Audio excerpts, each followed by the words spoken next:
Hello, everyone. Russ of Aquarimax here with Wally Kern of Supreme Gecko. Thanks for joining, Wally. Thanks for having me. It's an honor. Well, it is for me as well. I've been a fan of yours since I listened to a podcast that you were on Gecko Nation Radio years ago. Oh my gosh. That is a long time ago. That's about 50 or 60 years ago, I think. Yeah, that was really cool. I was immediately interested in the kinds of things you were doing with micro geckos. That was the focus of the podcast, and that fascinated me. But then later, of course, we became Isopod buddies too. Well, and that's all because I was looking for. I've got a crested gecko that's jumping all over the place here. I was looking for isopod information, and there was nothing out there. This is about 2 years ago now, and your channel started producing videos on isopods. So we started connecting that way. I started asking lots and lots of questions. Sorry I bugged you so much. But your content was so perfect. I had done videos, I don't know, probably about 10 years, 11 years ago. And at that time, I was kind of just getting back into the hobby after a couple of years of absence. And the hard part is that some of these rarer things, isopods a couple of years ago were just kind of kicking off. You just can't find the information out there. So I greatly appreciated the content that you were putting out there because there was nothing else out there. And your content is right to the point, educational, fun to listen to. And I would play your videos over and over and over again, Russ. So I appreciate that. Well, it's been mutually beneficial. I will say that, because not only did that kind of help you along with isopods, but some of the you've had some great ideas that have helped influence my isopod husbandry and really benefited what I'm doing as well. So, well, I think this is a great community. I think that there's a lot of great people in the gecko community. I think there's a lot of great people in any community: fish, horses, goats, orchids, and certainly isopods. Isopods seems to be even a little bit more friendly. There's just so much information being shared and really, really good people. Yeah, there's something about people who like isopods for sure. That sounds like a shirt. That sounds like somebody should put that on a shirt. Yeah, maybe they should. Well, let's see. I'll welcome some folks to the show here. We've got Newt Scamander, Frank the Tank, Cookie Bro. Some of the first people to show up at all in the show, we had Christine Carrigan. We have Chris the Mad Aquarist is here, Nezogaster. And I'm going to miss some of these folks. Sorry. Toilet Pete is here. Got Basement Pets, Brant's Pet Paradise, Spicy Beans, Sean Meister, The Bug Hub, Gemma K, Cheyenne Geckos. Wow. So many people. Wow. Lots of people. Ken Malinsky's in here from the middle of the Arizona forest. Hey, Ken. Aren't you in an RV right now? I mean, you're like 100 miles from any civilization, aren't you? And we've got Real Brooklyn, Young Lad. There's so many. This is awesome. Thank you for the support, everyone. Today's show is going to focus on both geckos and isopods. So if you have questions for Wally about geckos and isopods, this is the time to bring those out. I wanted to start with a Patreon question. Please This is from Drew I, and he says he wants both of us to address any benefits that fungus gnats might have for an enclosure. He says that he's just airing out his container and adding a jumping spider, but he's not sure that the jumping spider is eating the fungus gnats, and he wants to know whether we like them, hate them, feed them to other animals, whatever we do with them, and if we need to. So, you want to chime in on that, Wally? I'll start, but I think that you have more experience than I do on this. But let me just start with, we're closing in on Halloween, and everybody's going like, what does that have to do with fungus gnats? So we're closing in on Halloween. People start seeing monsters. I start dreaming. People might be dreaming of monsters. I dream bad dreams about fungus gnats. They're scary and they're bad. They're evil. We should be burning these things at the stake. They're just terrible. I get questions about every day. I swear every day, every other day about fungus gnats. I just set up an enclosure and I have fungus gnats. What do I do? My answer is either one of two things. Either, hey, I know a video out there that I'm going to direct you to, and that's yours, Russ. You did a great job of covering this. I'll let you talk about that.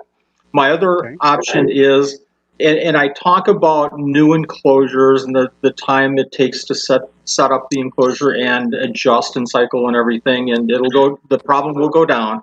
But my simple answer is start hanging the fly strips. And if ever I start setting up new enclosures, typically if I get isopods, I'll get 5 or 6 new ones, and I've got the setups already set up, but just not all the way cycled through. Set them up, and all of a sudden, for a week or two, I'll have fungus gnats. Set up the strips, and that does a pretty good job. Now, all of my containers are downstairs in the basement, so that's a nice containment area. I don't have them upstairs like I know a lot of people do and struggle mightily with fungus gnats, and might not want to see the unsightly yellow strips hanging all over the place. It is a cycling thing. A lot of fungus gnats, and it'll die down as I think the enclosure cycle through. But for a while, you have to deal with it. My solution is the yellow strips. Right, and I agree with you 100%. I think I see the same thing. New cultures have issues with fungus gnats. Once the isopods are really growing strong, there are few if any issues. But when you do have a lot of new setups, and I'm usually have several new setups starting as I'm constantly expanding, so they show up. But I have the fly strips up, and I have one entire closet, a large closet devoted to isopod racks, and I keep a fly strip on each side, so you don't even see it when you walk in the room, but it's on each side of the closet, not visible, but it's there. And because my isopod room is right across from the bedroom, I do have to keep a handle on the fungus gnats because my wife really hates fungus gnats more than I do. So, yeah, but I totally agree. I think that's the way to do it. And the sooner you can get springtails in there, the better. Yes. You should have springtails as soon as that sphagnum moss gets in there and it's moist. Put springtails in it, and that one of the key pieces of learning I did early on watching your videos, you were preaching springtails right from the beginning, and I started doing that, and it really, really helps cycle the enclosure quickly. Now, I do have something for you on fungus gnats, and I wanted to share with you on this and get your opinion. But another thought that I had about fungus gnats is that they're coming into the enclosure. Now, I know you're doing some different things with medical tape or sealant netting, and you might want to talk about that. But here's another thought, Russ. Maybe would this work? And I've just been batting this around a little bit, but maybe small fans to cycle the air through that maybe not heavy enough that there's a wind current coming at you, but enough that maybe the fungus gnats couldn't land. I know you go outside on a windy night and you don't get attacked by mosquitoes. Same effect, maybe. That's a good idea. I like that idea. I think that there could be something to that for sure. Definitely worth looking into. And in drier climates, you'd have to be especially careful of humidity in those cases. I mean, Yes. where I am, so dry that if I were to run an air current there, I'd have to double up on my watering almost certainly. But especially in a more humid climate, I think that could really help. Another thing that reminds me of is that one of a great supporter of the Aquarium Expats channel, Jordan Z, mentioned to me that on Amazon there's a machine that is based on a fan and some UV light. It turns on at night. You plug it in. UV light turns on at night, and there's a fan current that pulls the bugs once they get the fungus gnats and other small flying insects. Once they get close to the UV light, the fan pulls them in, then they hit a sticky pad. And you just replace this sticky pad. And I've been really interested in trying that. That sounds pretty good. That sounds like a great idea. Either that or we develop a little tiny bug zapper, small enough for the fungus gnat, something like that. Right. And that could be, and I think this is sort of taking the best features of the yellow sticky traps. Yeah. And also the the UV light or the bug zapper light. So it's kind of some of the same things. All Interesting. right. Good thoughts. And so another thing that Wally just mentioned is that I do have a video on fungus gnat control if you'd like to check that out. If you do a search for fungus gnats aquariumax, it'll come up. So there you go. And if any of the mods want to put that in the chat, you could do that too. That's fine.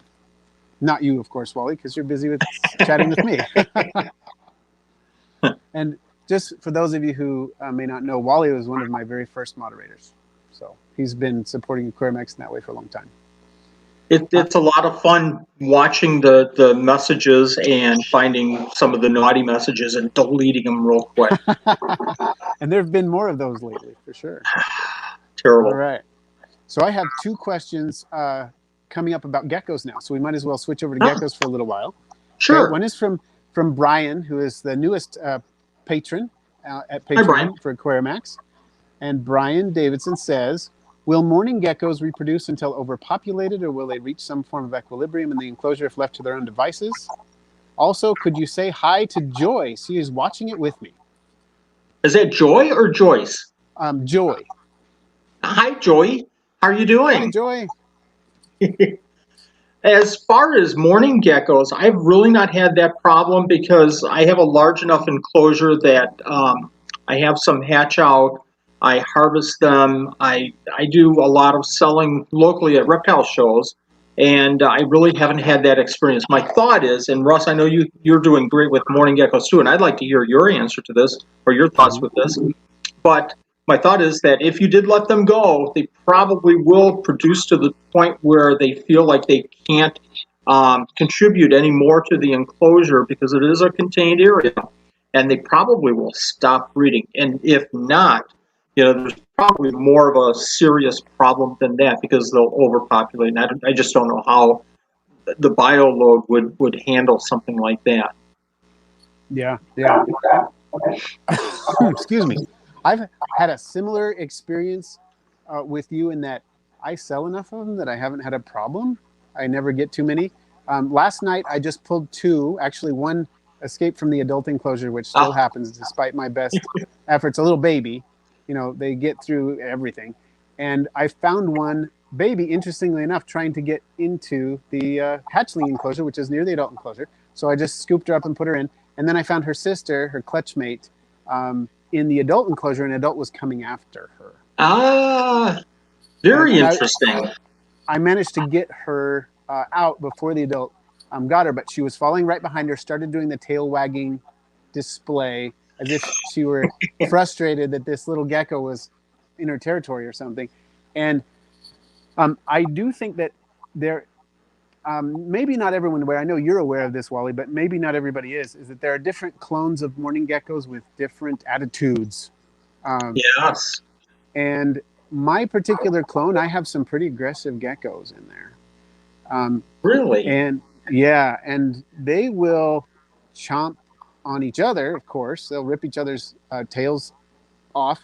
Oh my God. They regenerate pretty well. But I've seen them rip bits of their tails off. Adults rip tails off of adults, but also adults bite the young. I've even seen adults chomping down on the young if I don't grab them quickly enough. Really? And, that is very interesting. And mine is a Hawaiian locality. I'm not sure which clone it is for sure. It's kind of hard to tell sometimes because there's so many. Yes. But the person I got them from said these are aggressive. So you need to watch it. And they have been this whole time.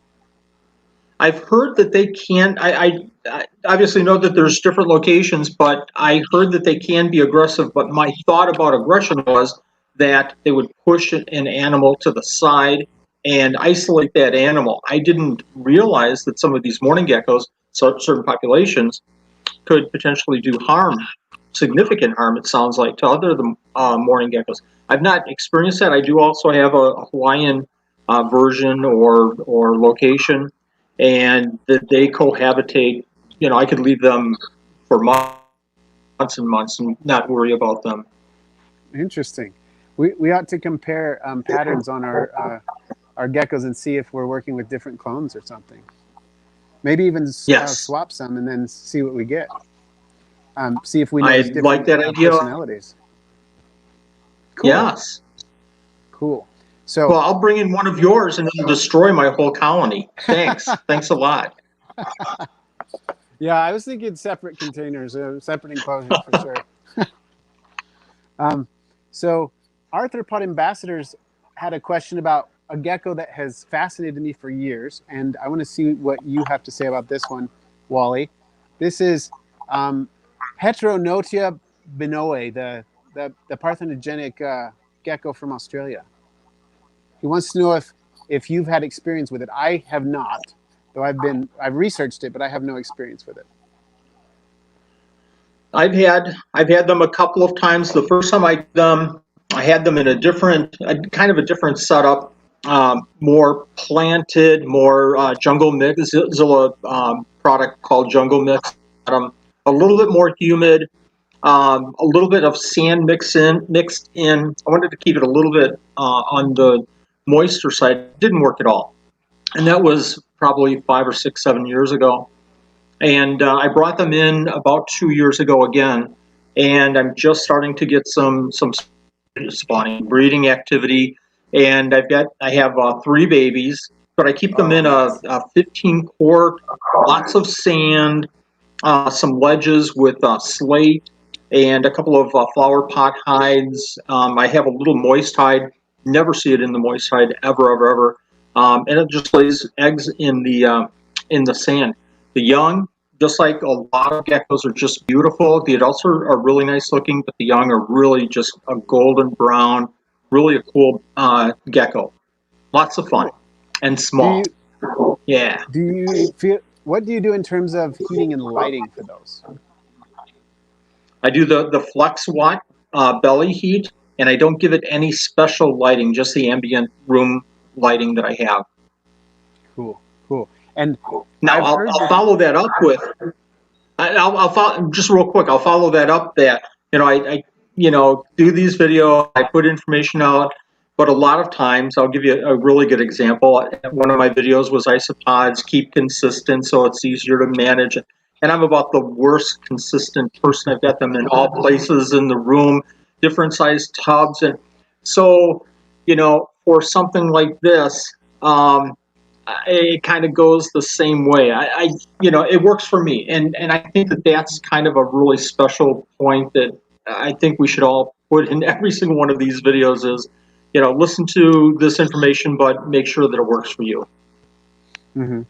That's very good. Very good rules to live by there. I think that, from what I understand, there are 2 different reproductive populations. There's a sexually reproducing population of that species, and then a parthenogenic version. And you have the parthenogenic version? I do. Now I've heard the same thing, but I've talked to a couple of bigger breeders, and they're not aware of they don't have the experience in having the non-parthenogenic geckos, and a couple of them really don't buy into that whole thing. I don't know. I would like to talk to somebody that actually has a pair, a male and a female, that are breeding and kind of get some more experience with that. But I've heard the same thing. I would just like to see that in action. Okay. So if it's in the hobby, it's going to be the parthenogenic version at this point. Yeah, I think most people, the folks that I've talked to about this animal are keeping a parthenogenic animal. Okay, cool. So, but you never know. Yeah, it could always change, I guess. And Eileen O'Donnell is asking if it's ever possible to be 100% fungus gnat free.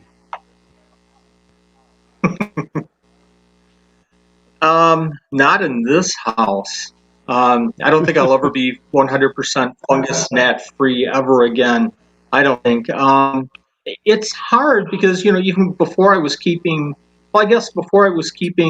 isopods, we still had fungus gnats because I had the plants tank. The tanks, my enclosures planted, and I still got an occasional fungus gnat around here. So I think if you're with geckos with sand, or you don't have any substrate at all in your enclosure, you might not have fungus gnats, but never here. Yeah. And I know that I do have some enclosures when I have what are otherwise extremely well-sealed enclosures like airtight. And then I put ventilation on with very fine fabric. Those enclosures can be fungus gnat free. I have some of those. But my collection as a whole, not fungus gnat free. Do you want to share the material that you're using, or do you want to wait for a future video on that? Because this is kind of interesting, but I don't want to spoil the news or break anything new here. It's just the chiffon, the tight weave chiffon that I use. But instead of using, for example, a 6-quart Sterilite tub, which does not seal tightly, the fungus gnats can get around, through the chinks when the lid is closed. But I'll use like a food saver container that snaps down tight. And if I use that from the outset and make sure no fungus gnats get in, like my milk bags. I put milk bags when I got my milk bags back in February. I put them in there. That kind of container, still no fungus gnats, not a one. The whole time, even during the cycling period, because that container doesn't let them in. And the ventilation doesn't let them in either. So, and I've done that with a couple other containers too. And you think the ventilation material is fine enough that they don't get in? Right, it appears to be. Okay. Yep. So, let's see. Grayson Rodriguez says, do you have any tips on zebra isopods? He says his are having some issues. If you can leave another comment on what kind of issues you're having, are they just not breeding? Are they dying off? What kind of issues are you having? I struggled with zebras, and Russ, I've told you this story a couple of times. When I started with zebras, I started with a colony of about 12 or 14 or 15 or whatever, and had them for 2, 3, 4 months, and they all died. So I contacted the friend again. I said, give me another shot. Started them again, and same exact thing happened. I talked to the person. I said, you've got to share with me, how. And I contacted you a couple of times on other types of issues, just asking for more details, information that you just don't normally read on Facebook, or even talking to somebody in chat on Facebook, just that extra detail. And I finally got to the point with this other friend that they shared with me how they watered their enclosure, and they would take the water bottle, and they would just water. I hope this is closed on my computer. They would take the water and just water the sides of the enclosure instead of the whole enclosure. Obviously, you want part of the enclosure moist and part of the enclosure dry. But then the big mistake I was making was that I would take the enclosure, food, check on the isopods, and then mist the whole enclosure. Stop misting and just use the water bottle on the edge of the moist area, and that in like a month and a half, 2 months, I started seeing babies and stopped losing isopods. Yeah. I had a very similar experience with Armadillidium klugi Montenegro. Very, very similar. Sure, exactly. And once I realized that I just needed to keep that sphagnum moss moist without any misting at all, just pouring along the edge, like you said, kept the sphagnum moss moist, and kept everything else in the enclosure bone dry for those guys. Then they went crazy, and they haven't looked back. Leave a message. The person that asked this question, leave a message to let us know if that makes sense to you, if you have any other questions on the zebras. A beautiful, beautiful isopod, as well as the clowns. And I think that they're very closely related as far as how they're being kept or should be kept. So leave a message and let us know. Right. And okay, we have a lot of more people in the house here. Novske's in the house. Toilet Pete is here. Toilet Pete wants to know if you're still taking isopod setup submissions. I'm not currently. That was a huge, huge plus. It was a lot of fun for me. So people were sending me their setups, and I would review it in a video. And I tell you, Russ, I had so many comments, not just appreciation from the person that I was doing the video for, but people, months later, hey, I saw this and it helped me set up my dairy cows better. Or maybe a bad example, but I get messages just this last weekend where somebody said, they purchased some isopods and we started talking, on email, and they said, well, I started watching your reviews, and it helped me with this isopod and this isopod. So it was a lot of fun for me to do. It was, I hope, helpful for the person that was doing the submission to get the review, but I'm thinking that it helped a lot of other people too. But at this point, I have so many other ideas and topics that I want to start covering. I'd like to pull back away from that for a little bit and cover some of these other topics, other content, and maybe in the spring I'll get back into some reviews. If somebody wants to submit to me on Facebook or Instagram a short 1-minute video with their isopod enclosures, I would be more than happy to personally do a review and give some tips and be it helpful or not helpful. I'd certainly, go through that. Okay. Yeah, that sounds good. Good. So Bear the Mighty has a question about optimum ventilation setup for Armadillidium vulgare or vulgare, however you pronounce it. I pronounce it vulgare because it's like Italian, which I speak. So this one, should one section be bone dry for that species, in your opinion? I think so, but I need you to pronounce vulgare again for me. Okay, vulgare. Oh, beautiful Italian accent. Thank you, Russ. I think that, what I try to do is I'll try to put the ventilation on the drier side and not put ventilation holes. So I'll put ventilation on the top and I'll put ventilation on the side. Maybe I'm overdoing it, but again, every house is different. Every situation is different. I'll put the ventilation. I'll probably put more ventilation than needed for some species, some genuses, but I like the ventilation on the dry side and not on the moist side, and that keeps the moist side, moisture longer. But that's how it works for me. So I'll do the, I don't know, I think it's 1.5 inch door handle bit, and I'll do big holes, on the sides for the cross ventilation. But I'll also do a hole or two on the top as well. But I'll try to keep the holes away from the moist side. Now, the very next video I do on Isopod, somebody's going to look at it and go, see, you put a hole on the moist side. What's going to put that, Wally?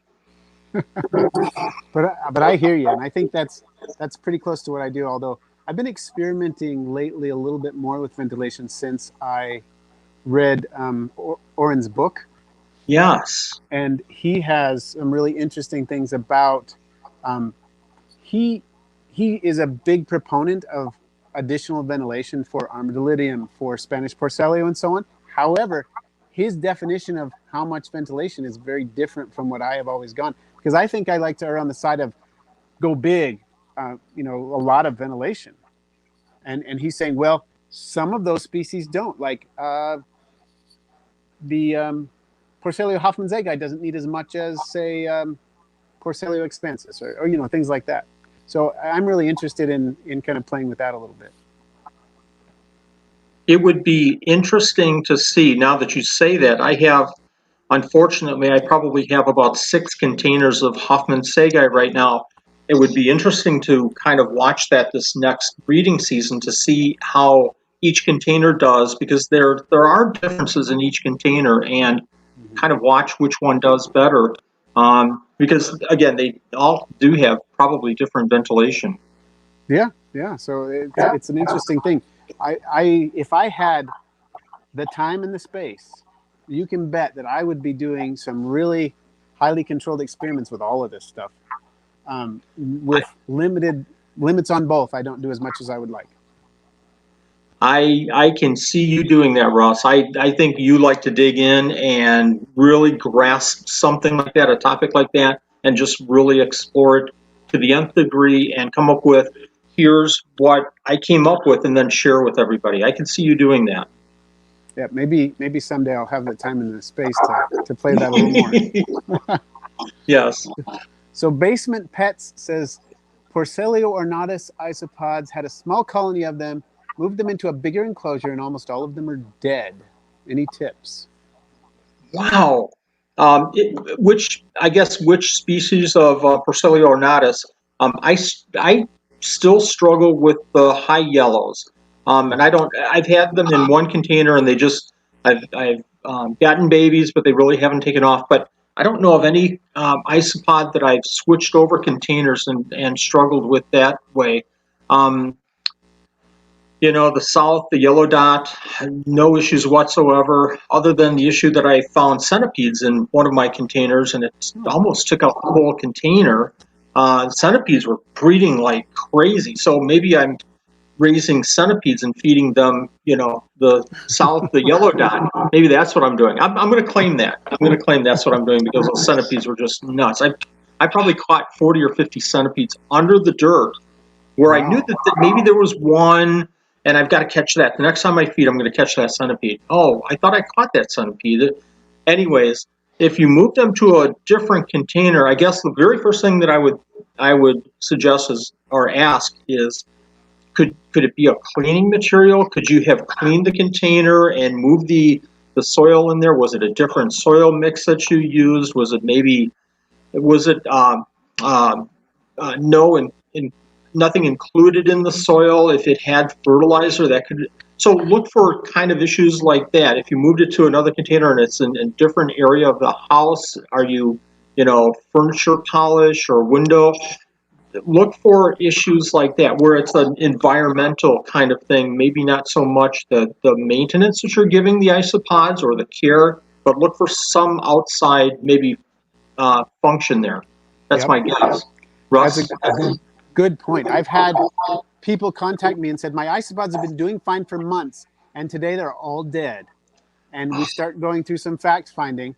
And then, like one that happened not too long ago, we were just talking, and I said, were there any airborne chemicals? It was one of the things we said. He said, oh, my mom went in there and sprayed Lysol everywhere. Oh, there you go. That's what happened. Here's my shocked face. But it's not something that everybody always thinks about. No, my mom's cleaning up, or somebody's cleaning up, and that's, they don't even think about that, but that's what it was. And it's something like this where you talk about it back and forth, and again, great isopod community. Either you message each other or you chat, and somebody goes, "Hey, did you think about this?" Oh, there you go. Yeah, exactly. So Gilbert Dominguez says his rubber duckies are disappearing, and he's wondering if they've just burrowed or if they're dying off. I'm a huge proponent of. I'm a huge advocate of not checking isopods that frequently. One of my key points is I hardly ever check my isopods unless I'm going to move them, or are there too many? I need to set up another container. Thus the centipede issue, where I consistently wasn't checking them probably enough in that case. Obviously not enough in that case. Rubber duckies, it might be that way. I know when I started keeping isopods, and I had maybe 5 or 6 different colonies, my giant canyons weren't breeding. I only see 4 or 5 on the surface all the time. I lift up, there's still only 6 or 7. They're just not good. And then I decided to move them to another enclosure, maybe a smaller enclosure that I could control them. And I think I counted I stopped at 300 or 400 giant canyons. So it might be. Now, Russ, I know you're doing really well with your rubber duckies. Mine are okay. They're hanging in there. They're not. I think they're reproducing, but I just want to verify first. But I know you're having some success with your rubber duckies, aren't you? Finally, yeah. It took a long time. It took a long time for me to have any success. I don't remember honestly how long it's been since I first got them, but for my first attempt, the first colony I got seemed to be doing fine, but no reproduction, but no death either, significantly, for months, no babies, but no deaths. And then suddenly the population started to decline, but slowly, not like, oh, big worry, maybe this is just natural. And then all of a sudden it took a dive. And then I panicked. Yeah. And I thought, okay, this is the end of this. I had 3 left, I think, 3 or 5 or something. It was awful. And then I got a few more locally from Damien at Nocturnal Exotics. He may be in the chat here. And then they started breeding. And so my originals and his started breeding. And then I picked up a few more at this last expo, like some of you have seen them in the videos, just to make sure I have a deeper gene pool. But the last time I I checked when I added those new ones and I moved them over to a slightly larger container because they've been expanding. I saw another batch of babies in there, and so it's going. So I've got at least, I think, 2, maybe 3 different clutches of babies that are going. So they're starting to do their thing. Congratulations. Thank you. It was I felt kind of really bad for a while. I hope the same thing happens with you, that suddenly you'll just go in there and see babies like I did. I was kind of surprised. It was after I moved them to a much smaller bin. Interesting. Yeah. So I don't know if it coincides with that or the temperature or what, but who knows, without doing, like we were talking about before, without doing some more detailed studies on this. I think people are putting isopods in a bin and, oh my gosh, I've got babies, and let me share with other people. I don't know of anybody, you talked about the book, the author certainly has a vast knowledge of isopods, but who really in this hobby is doing a lot of testing like that, real scientific testing?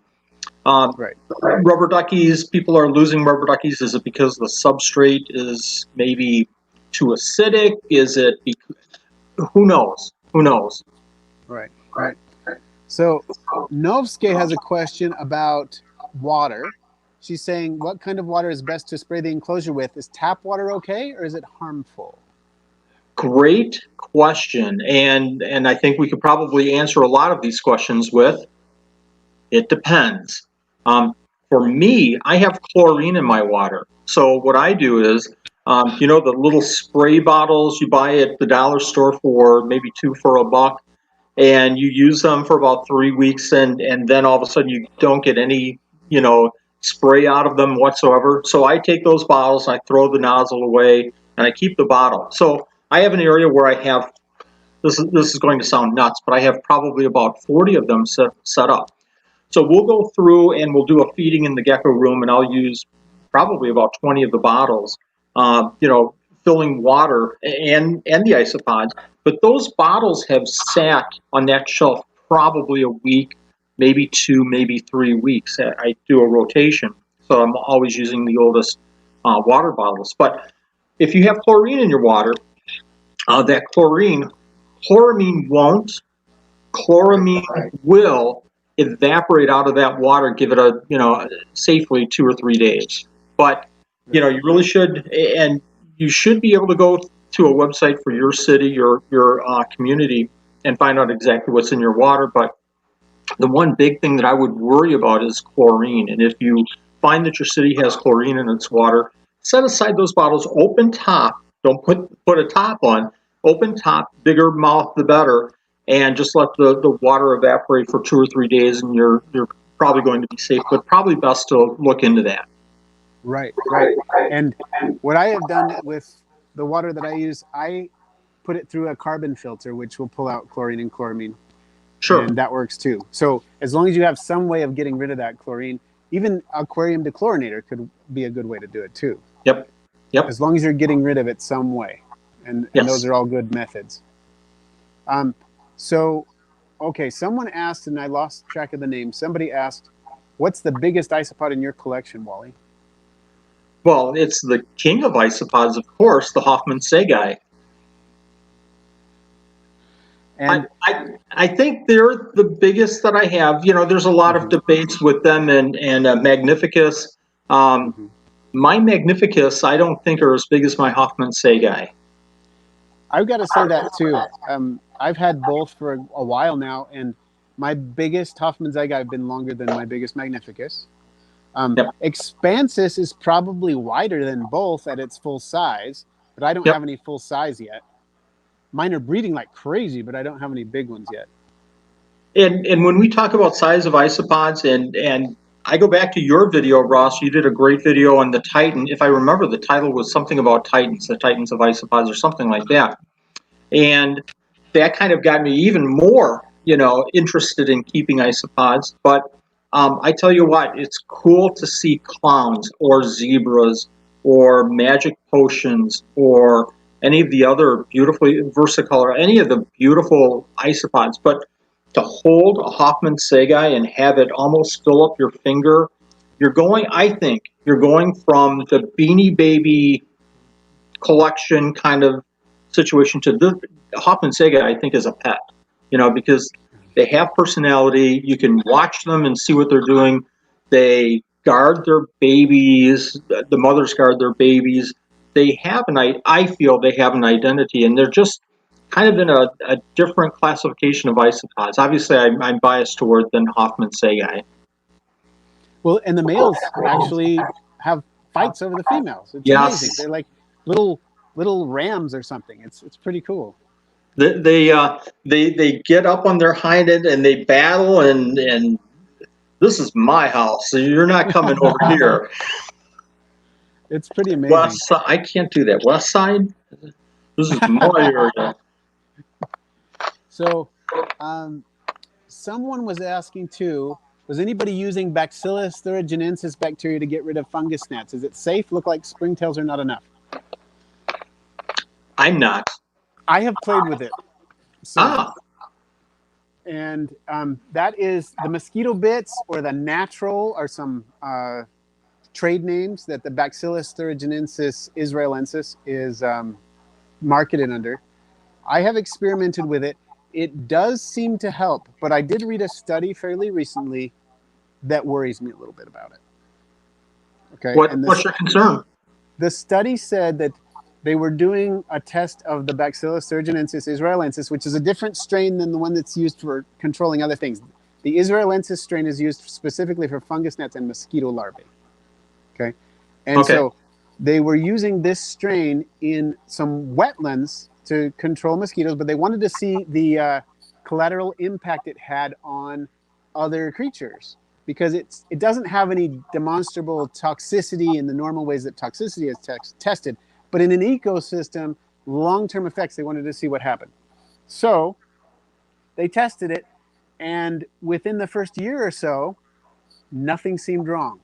But over time in this longitudinal study, the diversity of invertebrates went down. Really? Where it was used. Could it be? Wow.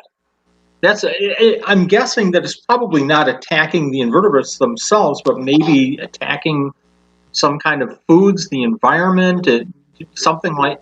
Wow, that is interesting. And this is the other thing. Having used that in my ivory millipede enclosure, and noticing a really good effect on the fungus gnats, I thought this is the greatest thing ever. And there was nothing wrong with my ivory millipedes, doing great. And then they started to decline after time. Sorry to hear that. Me too, because ivories are one of my favorites. And I'm wondering if that is related. Because I've had good luck with ivories otherwise. So. You were talking about additives for water, to take out the chlorine and everything. I've always been a fan of, unless you really need to do something like that, to try to look for other alternatives. So I've veered away as much as I could from the mosquito bites, simply because, I want it to be more natural. I'm afraid. I tell you what, Russ, this goes way, way back to my fish keeping days, and not having enough experience to really know what I was doing, but hearing people say. I had a Lamprologus brevis tank, and I had snails. Put in the snail remover, and you could just literally see these brevis, kind of raising up to the surface and belly up. And it was like within minutes. And I tell you that as quick as they were raising up, my stomach was dropping. One of my favorite all-time aquarium. So I think that was a bad experience. I just kind of haven't gotten over, and it kind of maybe scarred me for life about using chemicals unless I really knew a lot about them and really knew the application. So, but the mosquito bites seemed like that was a great solution. Right, especially since it's just bacteria, and you'd think, hey, it's not actually a chemical pesticide or anything. But yeah, I do have some concerns about it now based on that. Wow, interesting. Very interesting. And so I don't know. It's hard to say, but something to think about. Yep. So what are your favorite isopods, Wally, that like drier conditions? We talked about a couple, but do you have any others you'd like to mention? Absolutely. And we talked about the rubber duckies. and Russ, you probably and some of the folks that have watched some of my videos probably get the inclination of this already. But I love seeing the rubber duckies. I think it's a magnificent animal. Uh, excuse me, but I tend to veer to the large, giant Spanish isopods. We talked about the expanses. We talked about, Specialatus, I guess, isn't one of the Spanish isopods, but Magnificus, Bolivare, probably my favorite. Oh, it's really tough. I did that series, The King of Isopods and all, but it's got to be one of those three. Magnificus, because of the colors and the size, are just amazing. Expanses, it's just such a, what does Peter from Bugs in Cyberspace call Expanses? Oh, Beetlejuice. Beetlejuice. So, just a very, very different looking isopod. I think my favorite, if I were to say this is my favorite isopod, maybe it's the Hoffman Segai, but I mean for color and just how diverse it is, how different looking it is. I think Bolivar, and probably the struggles that I had with it initially, but probably Porcelio Bolivar. But as far as a group, it's the giant Spanish isopods. Yeah, definitely fantastic. So we've got a question from Drew Sample. Has a friend with a crested gecko and a leopard gecko, and he wants to kind of go bioactive in their enclosures. Do you have isopod suggestions for the enclosures for crested and leopard gecko? Yes, I do. Hi, Drew. Excuse me. For crested geckos, you probably do pretty much any, because cresteds you can go with some kind of a moisture substrate. I mentioned Zilla Jungle Mix before. They're not a sponsor of yours, is it? Are they? I don't know. No. Zilla, but it's a great product, and I use it for my isopods and everything. But anyways, any kind of a material on the bottom that can maintain that moist presence for the enclosure, more humidity. So you could pretty much go with almost any really isopod. I have zebras in one of my crested gecko enclosures. I actually have Hoffman Segai. I'm trying in another enclosure, a small 12 by 12 by 18 enclosure. We'll see how that goes. Really anything other than probably the giant Spanish isopods. For the leopard geckos, a more arid enclosure where you're going to be dealing with not much humidity, you probably want to go with something that can tolerate a little bit more dryness, and powder blues, powder oranges. What you want to do, though, here's my advice on that, and I tell other people this as well. You want to still get that springtail colony going in that enclosure. So what you want to do is have an area and just set it up just like your isopod enclosure, where the enclosure is dry for the leopard gecko, arid for the leopard gecko. Have a moist area so that those isopods can regulate themselves and find that moisture area. Russ, you do the garter snakes, and I'm thinking that you have it set up exactly like that, where you have a moist area where those isopods can go to and find the moisture that they need to drink, to breathe. But there's also plenty of more dry area for the animals themselves in the enclosure. Exactly. In my garter snake enclosure, I have at the base of the plant roots in there, I have a lot of sphagnum moss, and I keep the plant root area moist, and around the water dish as well. And then on the other side, it's very dry, and the clown isopods are doing really well in there with the garter snakes. Garter snakes don't tend to bother them whatsoever. They don't go for any kind of chitinous invertebrate because they can't digest it, so they're not interested, basically. So they'll eat things like worms and slugs, but they will not go after the isopods at all, which is nice. Also, in my leopard gecko, I hope that answered the question. I've got the Porcelionides pruinosus party mix in there with my leopard gecko. Had that species in there for years, and they do great with moist area under the cork bark, and they just breed like crazy in there. They do really well. So that was a great suggestion, and that's what I'm doing. I bet any time that you go to change the water, clean the water dish, whatever, you probably find all kinds of animals under that. Mm-hmm. Yep. They do really, really well in there. Under the water dish and under the moist hide there. They just love it. Yep. So Ken says he wants some giant Spanish orange isopods. I'm assuming he's talking about Magnificus. Do you have any Magnificus available, Wally? I don't. I got a brood of Magnificus this spring. I think I'm up. So I started with 10. I actually got mine. If you don't mind a blatant mention here, but Brittany, the Isopod chick, I got 10 or 11 initially a year ago. A year ago in the spring, maybe earlier than that. Nothing last year, and then this spring, this late spring, I think I got a brood. So I think and I lost a number from that initial colony. I was probably down to 4 or 5 if I remember right. But they bred, and I got one batch. So I think I'm probably up to about 20 or 30. So, but I think that that's the way that this is. You know, if you're going to start off with 10 or 11 or 12, don't anticipate, good gosh, especially with these giant Spanish isopods, don't think that you can get 10 or 12 or even 15 and next year, boy, I'm going to be selling these guys like I think you're going to go through a natural, you're going to lose some because of the age and everything, especially if you get adults.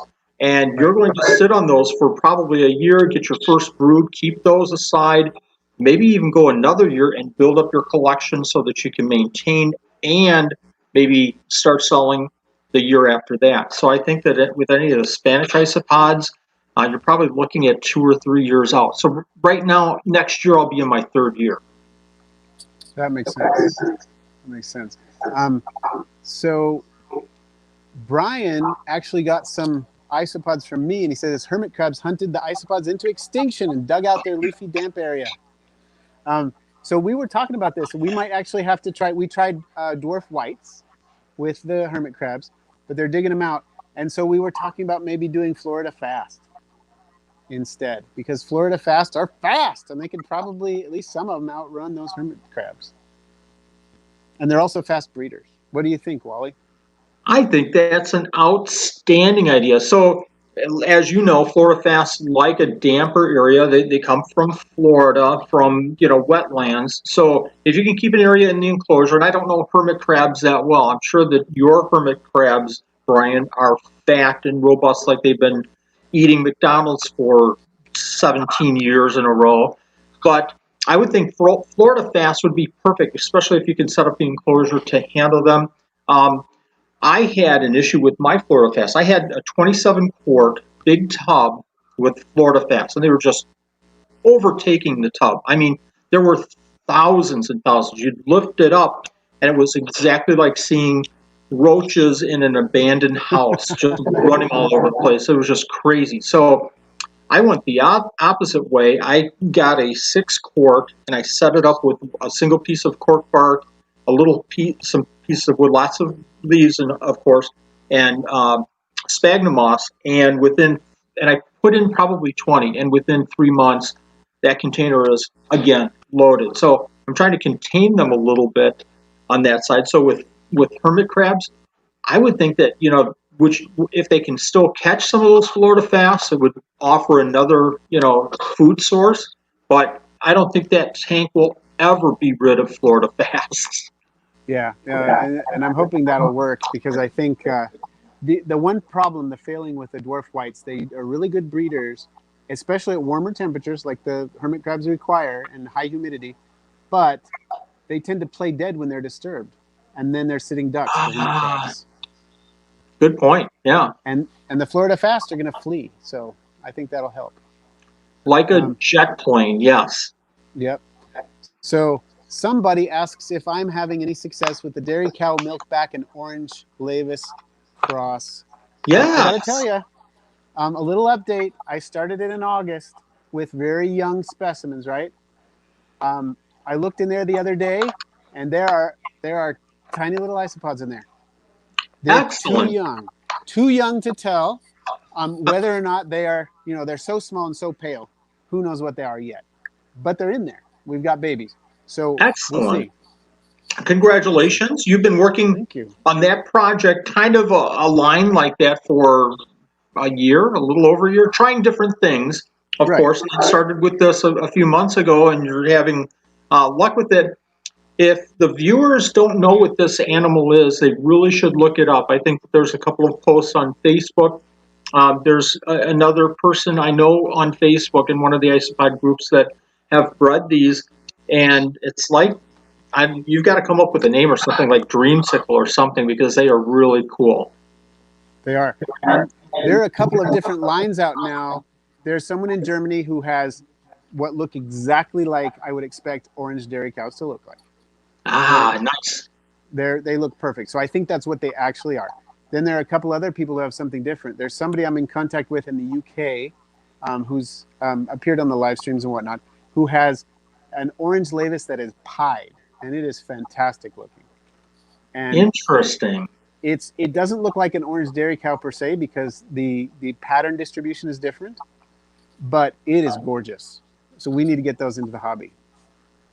I really think in the next year we're going to see more cases like this. I really do. I keep hearing about different colored, Hoffman Sagi and different colored clowns. I read somewhere yesterday or the day before somebody has an albino clown. Mm-hmm. Of course, you know my story with my albino clowns didn't quite turn out to be albino clue guy. And so I think we're going to see more and more of that in the next year or so. It'll be fascinating. Definitely. And there are some projects that I'm not at liberty to speak about, but at this point, but yes, you're right. There are so many people who contact me and say, I have this, is this unique? And in some cases I've been able to say, yeah, I've never heard of that. You've got something new, keep it breeding. Wow. So I can't reveal a lot yet, but it's coming. Sure. It's coming. That's exciting. So I hope your fans are exciting too. This is going to be fun. Yeah. And one thing I wanted to point out, I wanted to ask you, but it kind of relates to this, Wally. One time I remember asking you, I think it was about your favorite Armadillidium, and you were talking about your jelly beans. And that was the nickname, but which one were you talking about? Punta Cana. Punta Cana, okay. Yeah, absolutely. Yeah. So, I really like those. Relating that back to my clue guy story, I started seeing these albino clowns, Armadillidium, clue guy, Montenegro, I want to say all the time, Montenegro, and started seeing these white dots showing up in my colony, and they're growing and growing. And I finally got, a halfway decent sized one. So I announced, worldwide, I have albino clowns, and the very first person within, seconds, no, those are Punta Cana. Are you sure they're Punta Cana? Yeah, they're Punta Cana. Oh. I think I remember that from your videos, yeah. And, I love the Punta Canas. I got some at a local pet store not long ago. Well, it's been probably almost a year now. I don't know. But they're really starting to come out and show some really interesting things going on. I posted one on Instagram. It looked like it was gilded. They're just fantastic. Yes, lots of different colors and really beautiful. Yeah, I mean, you take a look at them, just this beautiful sheen to their bodies. Just a beautiful animal. Way underrated. They really are. And I think there are different lines of them out there too. I think there are some that are more variable than others, and I'm interested in finding out more about that. And I think since you were making a prediction about the different morphs, I'm going to make a prediction too, that the party mixes, gem mixes, lottery mixes, those kinds of things are going to get more popular. I think you might be onto something there. I think so too. Funny thing is that I have party mix going very well, but it's one of my least sold isopods for some reason. And I'm not sure why that is. Maybe it's the size. I don't know. But it's just a fun little isopod, I think. Mm-hmm. Yeah. And that's what I have going, essentially a homemade party mix going in my leopard gecko tank. And with the Porcellonides pruinosus, because I just put some of each morph in there, and they're doing their thing and reproducing. And I think They're a lot of fun to watch. I mean, any kind of Porcellonides pruinosis is fun because they're really active, right? But Yes, you yes. add that layer of the different colorations and patterns in there, and it becomes 10 times more fascinating. And as the Armadillidium vulgare morphs are becoming more popular and there are more of them available, and people are making more varied party mixes, so you've got Punta Canas and you've got Albinas and you've got Magic Potions and Sunsets and Tangerines and Orange Vigor. You've got all these things in there. You have no idea what you're going to get, but you got double hets, triple hets, quadruple hets in there. You're going to get all kinds of things. And people respond to the fact that it's just a surprise all the time. Yes. So could some of that, the genes already be going out the door and they don't realize it? I um, I have bred leopard geckos for a long, long time, and recently I kind of got frustrated in that there were just a gazillion different. I kind of related it to baseball cards back in, I think it was the 80s, where there were three, then 10, then 200 sets, and I just kind of went, that's way too many for me. And it was kind of the same thing with leopard geckos, where there was just too many. I can't keep track of all of these different color lines of the color morphs of the isopods. I know what I like, and I think that people also will be like that as well. I really like this color, or I want to work on this line and maybe develop something very unique. So we'll see. Yeah, yeah. So Deity is asking why has a dairy cow colony, and the dairy cow colony, as babies appear, the older ones are dying off. And that just seems to be happening. So there's never fully grown adults, and then the fully grown adults die off as the babies are maturing. There's so many questions like this where right away in your mind, you have a reply, a return question in mind. And my return question to this situation, this question is, how long have you had the dairy cow colony? Is it fairly new? Is it within, 4, 5, 6, 7 months, where you initially got some older animals, they had some babies, they died off, and you didn't have a big enough colony that you could see multiple generations, where you had just enough that your adults then, or your babies, grew up to be adults, they had some baby. So it's not an experience that I've had where bigger colonies, especially dairy cows, they just go nuts, and all of a sudden you can't tell which are the older ones and which are the newer adults. But I'm wondering if it's a smaller contained colony where it's just not cycling through all the way. And but I really feel like if you have that enclosure big enough and you have it set up the right way, those dairy cows are just going to go crazy. So it might be, my suggestion would be maybe send Russ, more information, or send me more information or videos, and we can take a look at that and maybe give you a hint, or because I really think that that population just should expand and expand. Right, right. And so I think a good idea is to, like, I agree. Just we'd love to see more about it. We can give you some advice. Maybe there's something about moisture gradient or humidity or ventilation. We could just say, try this. Yes. Could be something like that. Yep.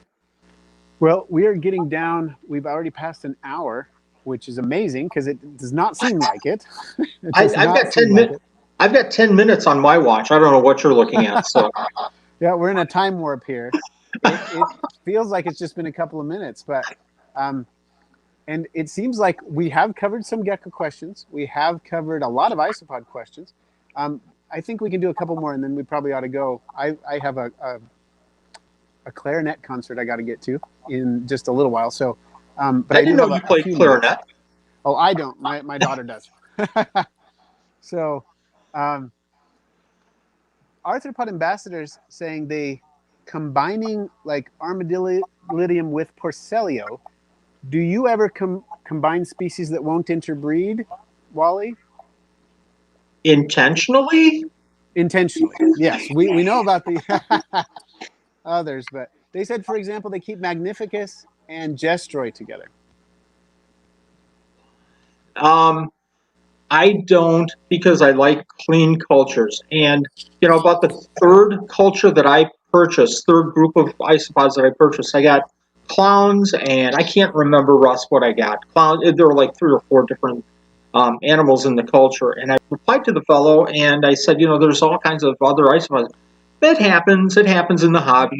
Every colony that you get, you're going to have contaminants. And for me, personally, I just don't like that. I like a clean colony so I can work with it and know what I'm working with. And especially because, I've had a couple of occasions now where powder blues have gotten into colonies and nearly taken them down. So I try not to group now.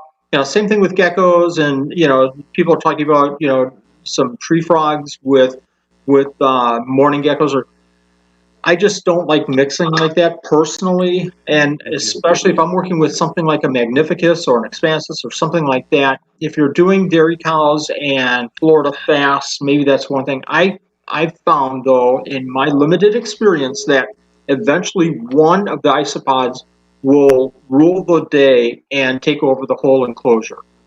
Yep. I agree. I've seen it happen with dwarf whites taking over various species. I saw powder blues outcompete zebras in a leopard gecko enclosure. I've seen it happen, so I don't do it either on purpose. I've had some sneak in, but then I fix it. Yes.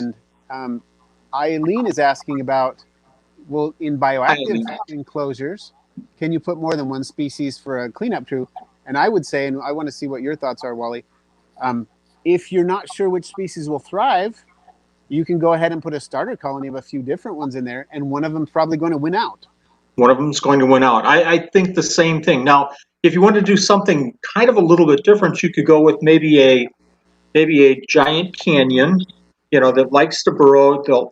If you have an enclosure, let's say a 20-gallon long enclosure, for example, and you have giant canyons in there, and it's set up for what their requirements are, you'll never ever not find giant canyons in there, no matter what you do. So you could go with a giant canyon and maybe a zebra or a dairy. An example, a dairy cow or something like. Granulatus, Armadillidium granulatus, something like that. Try Acellus azuna. I can't think of the name. Shoot. You could try 2 different things, but maybe start with one that will always be in there, like giant canyons. Mm-hmm. Yeah, I think if you pick 2 that are really crazy breeders, you have a pretty good chance, a better chance of them both doing well. That makes sense. As long as one of them is in powder blue. Yeah, true. Or maybe dwarf white. Maybe those 2 are just going to win no matter what. Yes. So Barbara has a gecko question. I think this is going to be our last question. And Wally, when we end, if you could hang on with me for just a minute. Sure. After. Barbara has this gecko question. She says, has a baby leopard gecko with from someone who had no experience with them. So okay. I guess a rescue because it has MBD or metabolic bone disease. For those of you who might not know what that is, what is the best way to remove stuck shed on the legs? Yeah. Barbara, and I know she supports your channel a ton, Russ, and she certainly supports my channel as well. Thank you very much for the question, Barbara. I'm going to address this in 2 different ways. For stuck shed, what I like to do, slow down a little bit here. I'll take a deli cup. Poppy seed, I didn't get to show you off tonight, but I'll take a deli cup like this, wet paper, a moist, not wet, a moist paper towel. Settle down, Poppy seed. And then a moist paper towel and put the leopard gecko in there. Keep it warm. Make absolutely sure that you have it at a probably an 84, 85. You don't want it 94 like you'd have the hot side, but keep it moist and warm for about a day. That's what I do. And then I'll go in, and if I can, I'll gently take off some of the shed. You can't take it off. Please don't try taking it off around the face, but the toes, you can get it off, the tail. I generally leave the stomach for the gecko itself to take off. So that's part 1. That's the immediate fix. The second fix, obviously, is calcium dish. And make sure that you have a warm side and a cool side. The result of bad shed is, I feel, always environmental, or it doesn't have the supplements that it needs to be able to process the right way. So absolutely, after you get the stuck shed, make sure that you address those other issues. And if you want more information, shoot me a message. Okay. Yeah, excellent answer. Thank you. So everyone, Chris, the Mad Aquarist, has requested we get a like spike going. That would be lovely. I would love a like Mr. spike. Biggs. I can't actually see a like. I can't see the likes here because I'm in StreamYard instead of the YouTube to send this out. But I appreciate that. Hopefully we get likes as we're just about to close out. Really appreciate this. It's been fantastic. All the participation's been great. Really grateful to have Wally on. I'd love to do it again sometime. It would be my pleasure. I need to get you over on my channel. We'll talk about your animals as well. That would be a blast. I've had a blast. And Russ, again, this isn't just, words, but it's an honor to be on your channel. You do so much for the community. It's greatly appreciated, at least by me, and I think by your fans as well. Thank you very much, Russ. Well, thank you, Wally. I really appreciate that. Well, thank you, everyone. I'm going to have a little chat with Wally, but for now, we're going to go and just keep your eyes open for a video this Friday. Thanks a lot. Bye-bye, everyone.